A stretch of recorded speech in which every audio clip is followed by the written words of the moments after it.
Make sure your putter's in line with that stick too, the orange one. There you go. Better, better. Bingo.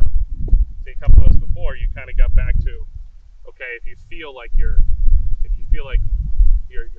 front foot that is normally a little bit closed is over here. Yep. Okay, now I need to follow that with my club. Yeah. So you missed your first two over to the left. Yep. Made sure that you were lined up there with the stick. Boom. Gotcha. Center cut. Okay. Gotcha. Yep. Okay. So besides trying to slow down your swing and possibly decelerate, why don't you try to, imagine that clock, okay? And instead of taking it to 11, just take it a little bit shy. Take it to 10. Shorten your swing just a little bit. Gotcha. Okay?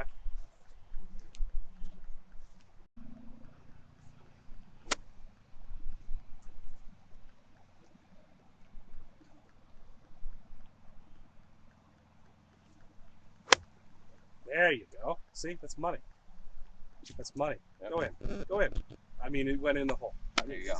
There you go. I guess that's just that's the ticket right there. Yeah,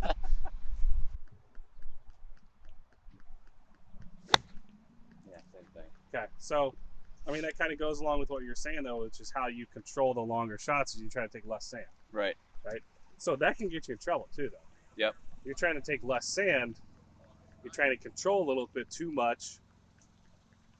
The thin ones come into play, and the just flyers come. Right. Where you can just fly the green completely and then put yourself on the other side of the green. The more you try to control a shot and fine tune it and get it just right, usually that's going to throw you off. Gotcha. So when you're trying to take less sand with the 60, you're going to hit a lot of them thin probably. There you go. That was it right there. That's the shot we're looking for. Same swing as you had with your 60. Just different club. Yep, exactly. Okay. I'd almost start a little bit. Go ahead and line up to it.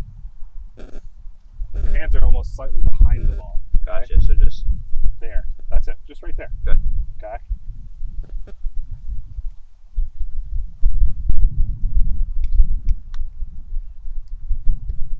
There you go.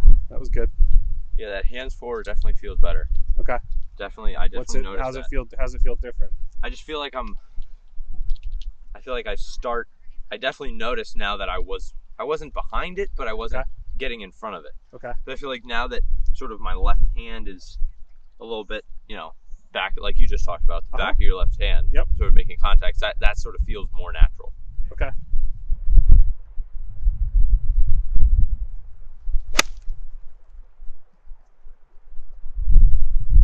Let's see a little bit more bend over. Okay. Just a little bit more. I want you to get back to the feeling of kind of like, whoa, this is awkward.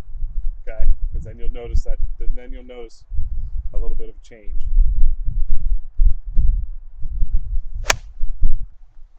But again, it goes back to what I've said in prior lessons and stuff, is if you try to change it too much, if you try to manipulate one club and change it to the shot versus just changing the club in your hands and trying to just do the same shot. Less things to less things that can go wrong. Exactly. All right, so what are we going to try and do on this swing? Elongate. Okay. Turn. Okay. There you go. That was good. That was good. I want you to have a mission. And each swing you should have a mission. You should be trying to focus on something. You lose your focus, there's no point in practicing. Okay? But you want to be trying to work towards something.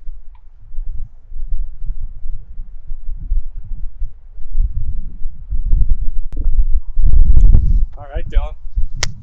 This is our last lesson, my man. All right. We're just going to spend some time on the course. Perfect.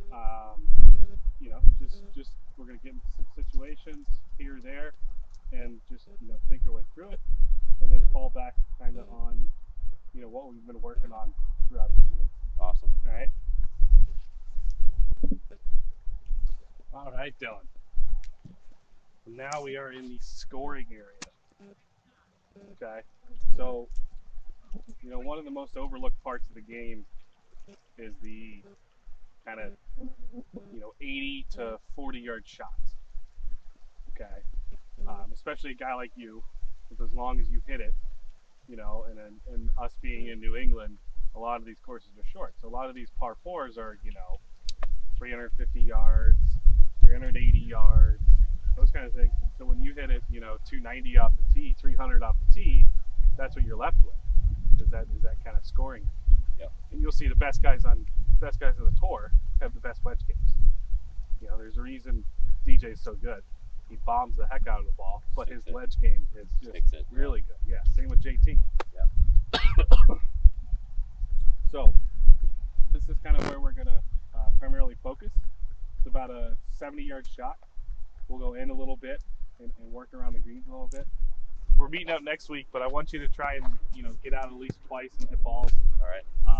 And focus on the two things that we worked on. I mean, your path, like I said, your path is good. You're dropping it in there really good. All right. That's kind of rare to see.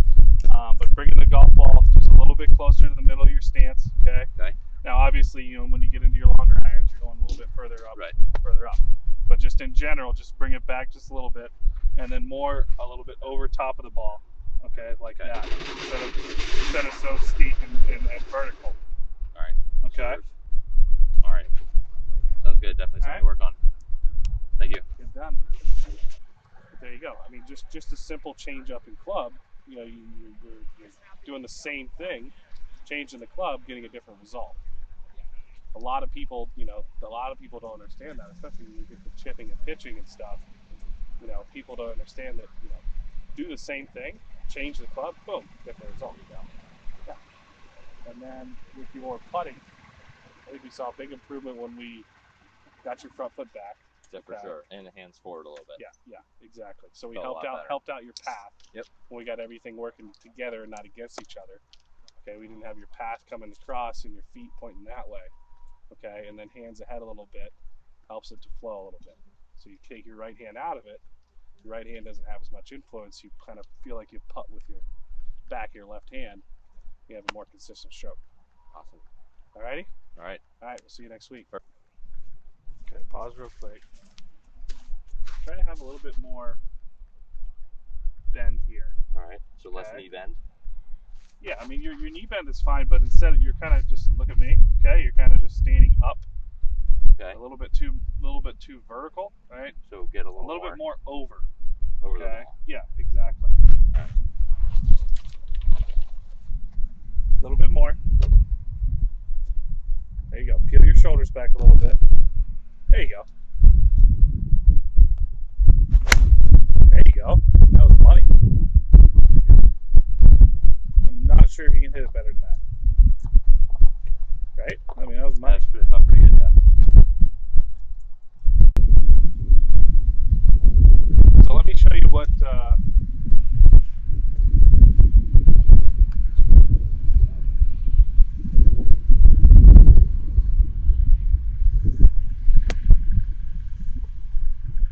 okay. Now, what I'm going to do to control the distance, though, just change the club. Okay. So instead of my 58, I'm now taking my 54. Okay. And I'm just going to do the same exact swing. Gotcha. Okay. I'm not trying to make it, take less sand and stuff like that. I'm just taking a 54, same thing. There you go. The same thing. Carries a little further. Right. So instead of trying to manipulate that club and take less sand or take more sand, that brings misses into play rather than just trying to learn, the subtleties and taking your 60. Okay, you take your 56. Yeah. Okay, and do the same swing, and you'll get the same result just a little bit further because of less loft. Gotcha. Okay, so let's. So your target is still that green pole, right? I think so. You think so? Okay. So throw these puppies down.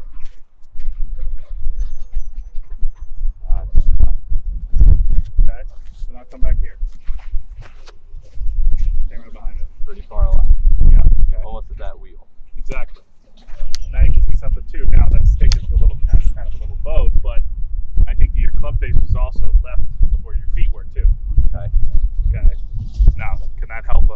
this? Yeah. No. No. Oh, I got You know what I mean? Yeah, yeah, yeah. Okay. So let's leave this one down here first of all. Okay. Yeah, we'll throw this in the middle.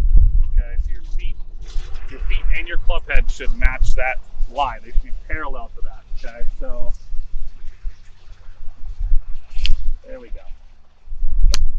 That looks good right there. Okay. So make sure your feet and your club head are parallel to that line.